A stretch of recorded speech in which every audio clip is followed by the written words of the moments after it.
আসো, আসো, আসো। কি হয়েছে আজকে আবার? কেউ নেয়নি তোমাকে? না, নিইনি, আসো। আসসালামু আলাইকুম, সবাই কেমন আছেন? সকালবেলা ঘুম থেকে উঠেই এই যে ইনার মাথা বিগড়িয়ে গিয়েছে। বাবুদের স্কুলে পাঠাতে তো প্রতিদিন আগাতে যাই, আজকে আবার আগায় এসে দেখেন কি করতেছে। মানে আমি ডাকতেছি মাও মাও করে, কি যে বুঝাতে চাচ্ছে বুঝতে পারছি না।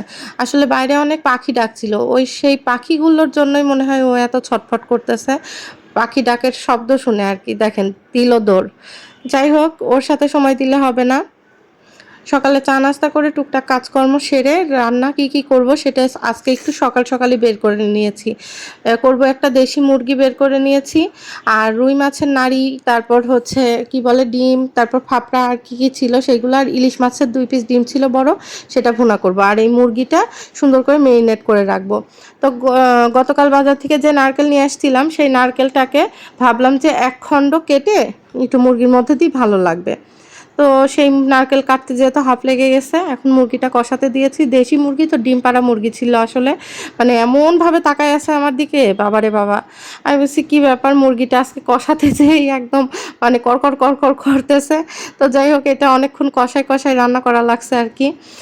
মানে ডিম পাড়া হয়তো মুরগিটার বয়স একটু বেশি হয়ে গেছিলো কিনা বুঝতে পারলাম না, কিন্তু গায়ে যে খুব মাংস ছিল সেরকমও না।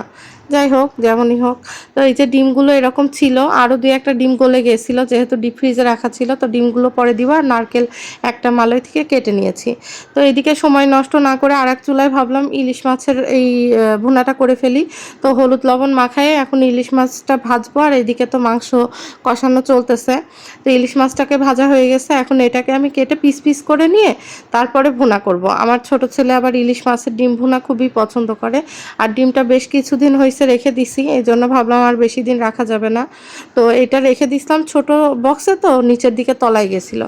তো এই করতে করতে আমার মুরগির ঝোলটা হয়ে গেছে, একটু পাতলা করে করলাম কারণ অনেক সময় রুটি দিয়েও ওরা খেতে চায়। এদিকে ইলিশ মাছ ভুনাটাও কমপ্লিট। এবার আরেকটা চুলায় আমি ঝটপট বেগুনটা ভেজে ফেলবো।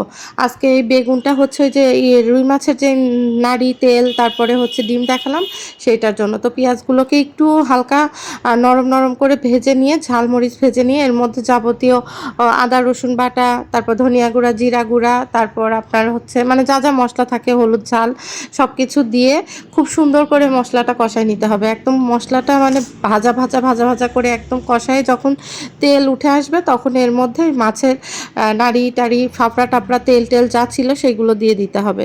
তো দিয়ে এইটাকে এবার খুব সুন্দর করে ভাজতে হবে, যেহেতু এর মধ্যে এক ফোঁটা পানি ইউজ হবে না। এই রান্নাটা যে কি মজা হয় আমার খুবই ভালো লাগে। আর এই তেলগুলো কিন্তু গলে আস্তে আস্তে তেল ছড়াবে। তো মাঝে বেগুনটাও দিয়ে দিয়েছিলাম, কাস্টমার আসছিল বলে, আর সেটা শ্যুট নেওয়া হয় নাই। তো এই বেগুন দিয়ে এখন এটাকে একদম নাড়তে নাড়তে একদম আচারের মতো করে ফেলবো। এই যে দেখছেন, ভাজতে ভাজতে একদম কালারটা কি দারুণ চলে আসছে। এইটা হলে 1 প্লেট ভাত একদম মানে খাওয়া কোনো ব্যাপারই না। আমার তো খুবই পছন্দের, মানে খুবই পছন্দের। এই যে দুপুরে খেতে বসে ভাবলাম একটু ভিডিও না করলে হয়, দেখেন কি দারুণ মাখো মাখো লাগতেছে। তো ভাত দিয়ে মাখাই খেলে একদম অমৃত আর কি। আমার তো খুবই ভালো লাগে এটা হলে, আর মানে কি আর বলবো, কিছু বলার নাই। তো যাই হোক, দুপুরে খাবার দাবার শেষ করে একটু রেস্ট নিয়েছিলাম, তারপরে বাচ্চাদের সাথে আইসক্রিম খেয়েছিলাম। তারপর এখন সন্ধ্যা লেগেছে, নাস্তার ব্যবস্থা তো করতেই হবে। তো এখানে একটু চিকেন পপকর্ন ভেজে নিচ্ছিলাম, আর এইদিকে একটু জাম মাখাচ্ছিলাম। গতকাল জাম নিয়ে আসছিলাম, জামগুলো শুধু বিচি, মাংস বলতে গায়ে কিচ্ছু নাই, একদম মানে শুধু বিচি আর হচ্ছে পাতলা একটু একটু ছিল। তাও তাও জাম ভর্তা আসলে খেতে তো অনেক মজা লাগে। তো যাই হোক, চিকেন পপকর্ন ভেজে নিয়েছি আর জাম ভর্তা। আজকের ভিডিও এই পর্যন্তই, সবাই ভালো থাকবে।